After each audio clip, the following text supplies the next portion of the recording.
Bukti, ada guru-guru yang baru 1 tahun 2 tahun mengajar lolos P3K.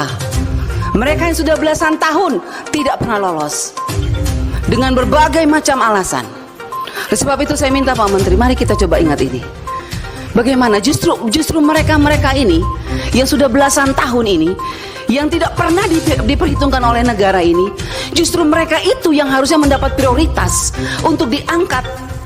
Apapun alasannya, kalau menurut saya mereka sudah tidak pantas lagi diukur dengan apapun karena terlalu mulia hati mereka, Pak. Tiba waktunya kepada Ibu Anita Jakoba. Dan setelah itu bersiap-siap Pak Mustafa Kamal ya dari fraksi PKS. Silakan Ibu Anita. Terima kasih Ibu Pimpinan, Bapak dan Ibu Pimpinan Komisi 10 yang saya hormati, teman-teman Komisi 10 dan Bapak Menteri beserta jajaran.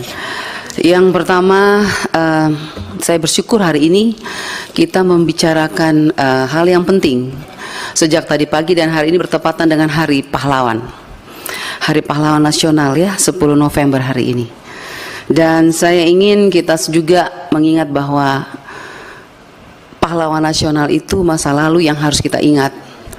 Tetapi ada juga yang harus kita perjuangkan saat ini adalah pahlawan-pahlawan tanpa tanda jasa. Guru-guru honorer yang sudah mengabdi belasan tahun di daerah-daerah terpencil, yang sampai hari ini masih menangis karena mereka tidak pernah merasakan keadilan dari pemerintah. Mereka yang sudah mengabdi di desa-desa, di pelosok-pelosok, yang harus menyeberang sungai, yang harus langgar kali kalau orang NTT bilang ya, yang kadang-kadang kalau banjir taruhan nyawa, tetapi sampai hari ini mereka tidak bisa masuk lolos P3K. Itu yang pertama. Saya minta perhatian Pak Menteri dan seluruh jajaran untuk guru-guru yang ada di pedalaman yang sudah mengabdi belasan tahun, Pak, bukan 1-2. Dan saya juga mau ngangkat di Hari Pahlawan ini, saya ingin mengingatkan bahwa pahlawan-pahlawan tanpa tanda jasa yang ada di pedalaman-pedalaman itu sampai hari ini menuntut keadilan sosial bagi seluruh rakyat Indonesia, sila kelima Pancasila.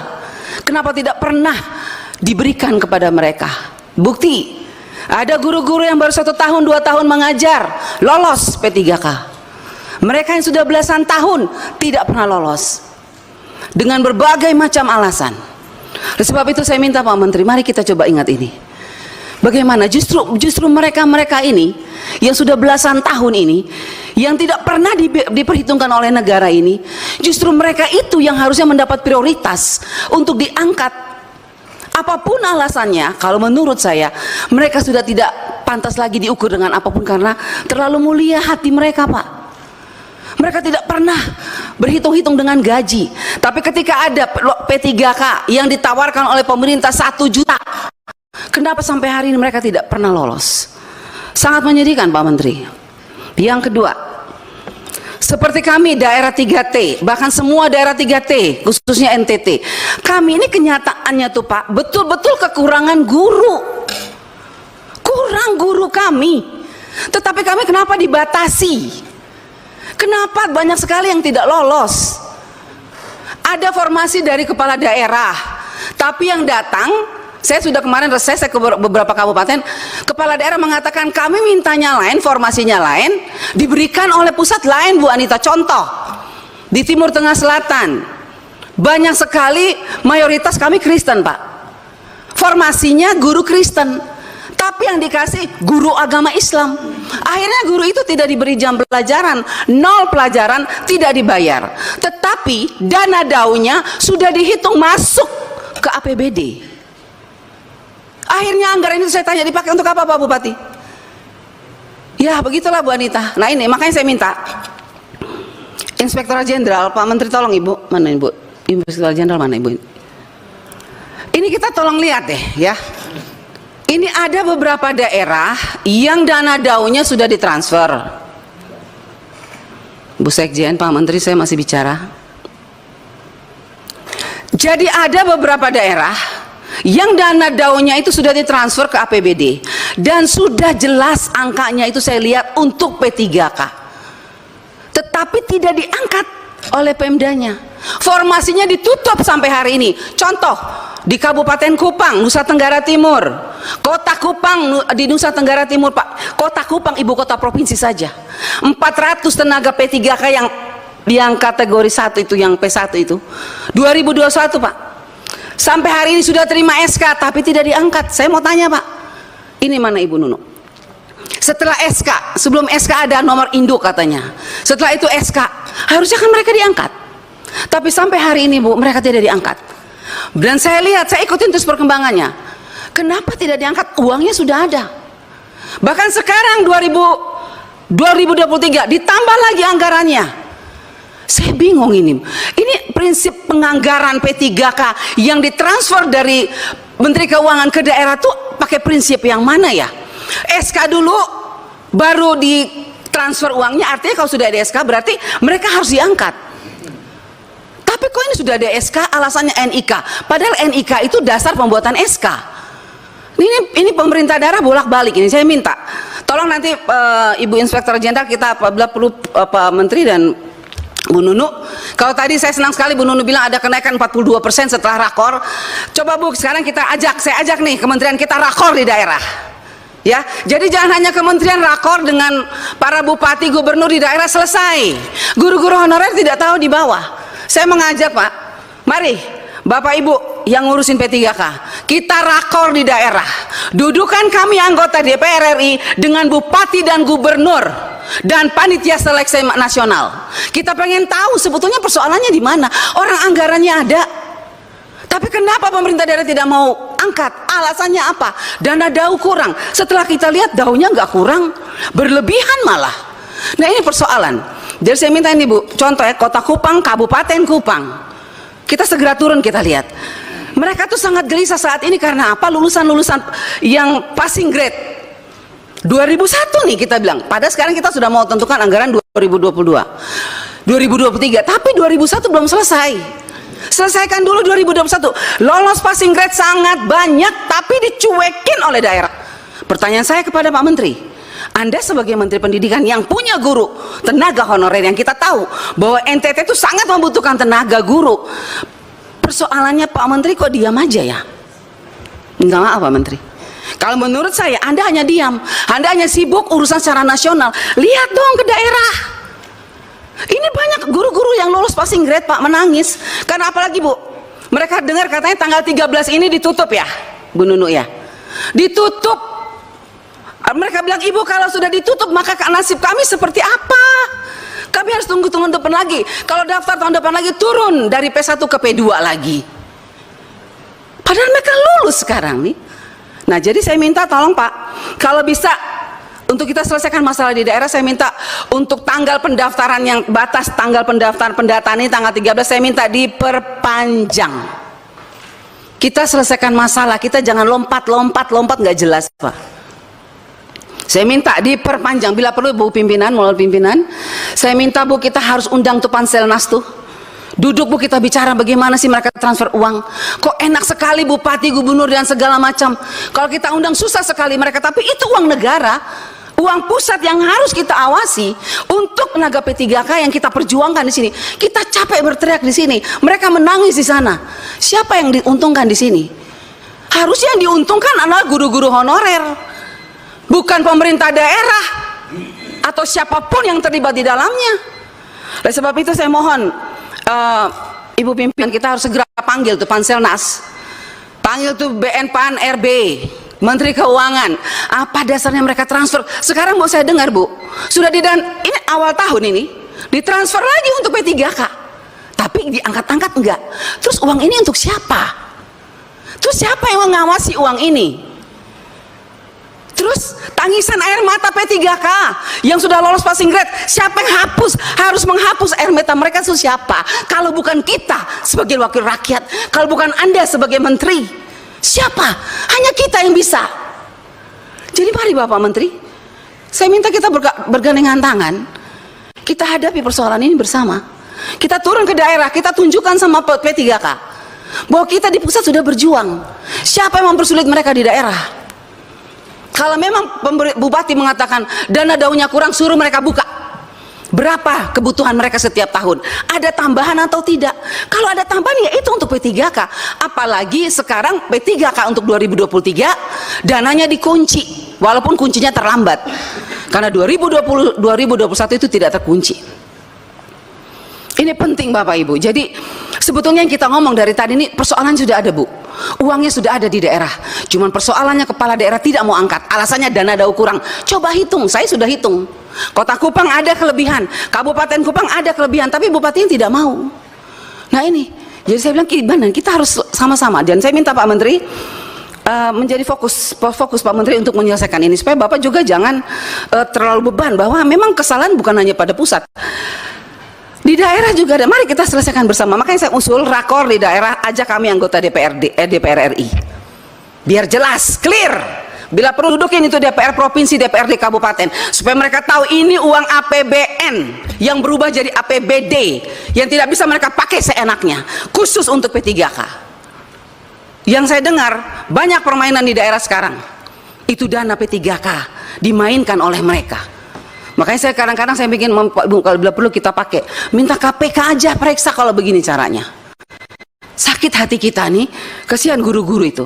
Oke lanjut, itu untuk ini Pak ya, P3K. Mengenai ada Pak, ada juga terkait asesmen tadi Pak, daerah NTT Pak, kami masih kurang jaringan, susah.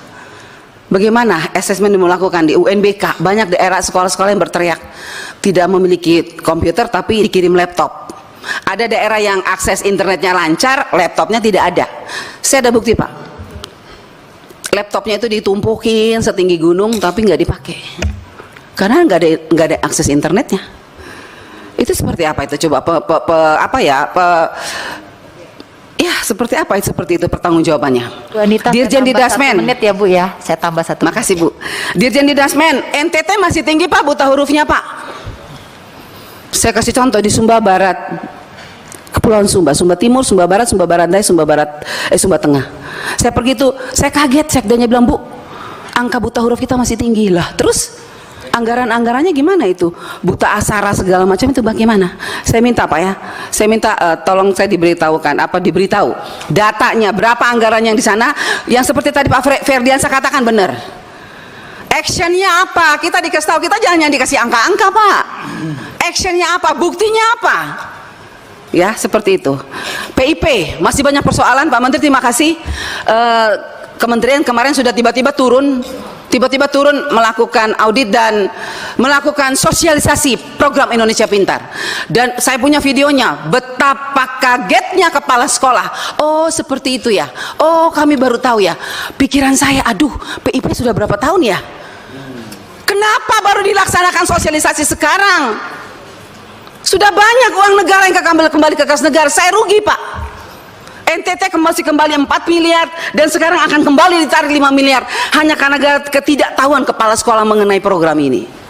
Tapi saya bersyukur walaupun terlambat, terima kasih kementerian kemarin sudah melakukan sosialisasi, dan terima kasih juga untuk Ibu Irjen sudah menurunkan auditor ke NTT hampir 80 orang, semoga semuanya diaudit.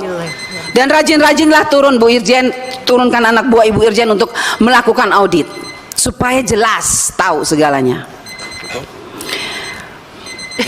Sudah kok. Terakhir Pak Pimpinan, tunjangan khusus Pak untuk daerah terpencil masih belum cair sampai saat ini. Tunjangan khusus daerah terpencil, tunjangan khusus daerah terbelakang, tunjangan khusus apa tuh namanya, dikatakan biasanya apa sih, khusus untuk guru-guru yang di daerah perbatasan itu Pak. Ya, penghasilan apa terpencil itu ya, dacil itu. Dan terakhir Bu, saya berharap kita bisa panggil yang saya bilang tadi Bu, kita panggil Panselnas dan Menteri Keuangan Pan RB dan Ibu Pak Menteri dan Ibu Nunu. Saya undang, kita segera rakor Bu. Saya usulkan rakor di Kota Kupang dulu, di kabupaten, terus kita terus ke sana supaya selesai masalahnya. Terima kasih pimpinan. Tentunya saya ingin pertama mengucapkan bahwa dari kami tidak pernah kami merasa bahwa ini adalah proses yang sempurna. kita ada banyak sekali tantangan dalam proses P3K ini. Ini yang paling mengambil waktu bukan hanya Dirjen GTK, tapi hampir seluruh tim Kemendikbudristek berupaya pagi siang malam untuk menyelesaikan permasalahan ini. Permasalahan ini juga sangat rumit karena ada berbagai banyak pihak dan dependensi daripada setiap langkah yang harus kita lakukan. Harapan besar saya adalah bahwa kita semua bersabar dan beroptimis, karena dengan segala kegaduhan yang ada dan proses yang sudah terjadi, dan saya mengerti pasti banyak yang juga masih kecewa di luar, tetapi kenyataannya sampai akhir ini hampir 600.000 guru honorer akan menjadi P3K yang sudah menerima formasi, dan mayoritas daripada itu akan menerima gajinya. Seperti tadi disebut datanya, yang belum menerima gaji itu sebenarnya proporsi yang cukup kecil. Saya mendengar juga banyak sekali permintaan dan desakan untuk bisa mensentralisasi pengangkatan guru P3K dan juga transfer gajinya langsung dari pusat. Tadi saya mendengar dari banyak anggota permintaan melakukan ini. Ini tentunya akan menjadi suatu wacana yang kami bawa dari meeting ini, dari raker ini kami akan bawa dan diskusikan, dan telah kami diskusikan dan akan terus kami coba lihat apa solusi yang bisa dihasilkan, berdiskusi dengan Kemenpan RB dan juga dengan Kemenq dengan ide yang dibahas hari ini mengenai bagaimana cara untuk menyelesaikan masalah formasinya. Tentunya saya tidak bisa menjamin apakah ini akan terjadi apa tidak, tapi yang sudah pasti akan kami coba angkat wacana ini kepada kementerian-kementerian lain yang berkait. Memang permasalahan utama saya sama Bu Anita sama-sama frustrasi pada saat turun ke berbagai macam daerah, suka bingung padahal sudah menjelaskan berkali-kali bahwa bukan hanya anggaran itu sudah dipagu, tapi banyak Pemda mungkin yang belum sadar bahwa kalau anggaran itu tidak digunakan, itu akan diasumsi bergilir ke tahun berikutnya. Jadi secara teknis kalau tidak dikeluarkan anggaran itu, anggaran totalnya Pemda itu akan berkurang tiap tahun, dan itu yang mungkin bisa juga dibantu komunikasikan kepada anggota Komisi 10 kepada masing-masing Pemda bahwa memang sudah di-earmark gitu, tapi memang kami akan terus berjuang, terus bersosialisasi kepada setiap daerah untuk memastikan juga memastikan dan meyakinkan bahwa ini adalah harusnya prioritas nomor 1 gitu. Kenyataannya adalah kenapa waktu misalnya Bu Anita mengecek dan ternyata ada anggarannya, kenyataannya adalah anggaran itu tidak diprioritaskan untuk guru honorer, tapi ada kebutuhan lain yang mungkin dianggap lebih penting. Realitanya adalah itu. Jadi itu yang mungkin harus kita bantu bersama-sama gotong royong menekan kepada Pemda bahwa prioritas nomor 1 adalah pendidikan, dan prioritas nomor 1 di pendidikan adalah guru-guru honorer yang sekarang belum menerima nafkah yang layak. Jadi itu mungkin poin besarnya. Tentunya seperti yang Bu Nunu sudah presentasikan, semua isu-isu seperti guru tidak menyerobot guru lain di sekolah tempatnya, itu semuanya adalah alasan kenapa ini makan waktu.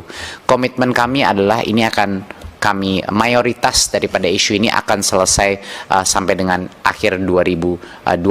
Kami akan usahakan apa yang kita bisa selesaikan di tahun ini, tetapi ini adalah proses yang terus berjalan, Bapak Ibu. Jadi mohon bersabar. Memang nggak akan semuanya puas di tahun ini, tapi tahun depan lebih banyak lagi yang puas, lebih sedikit lagi yang tidak puas. Tahun berikutnya akan sangat sedikit yang tidak puas dan lebih banyak yang puas. Jadi itu adalah proses, dan kami mohon kesabaran dari semua pihak untuk kami melakukan ini. Karena belum pernah ini terjadi sebesar ini dan sebanyak ini yang menjadi P3K. Dalam berpuluh-puluh tahun belum pernah. Jadi ini adalah suatu hal yang memang mungkin kerepotan inilah yang harus kita lalui untuk bisa menyelesaikan masalah ini.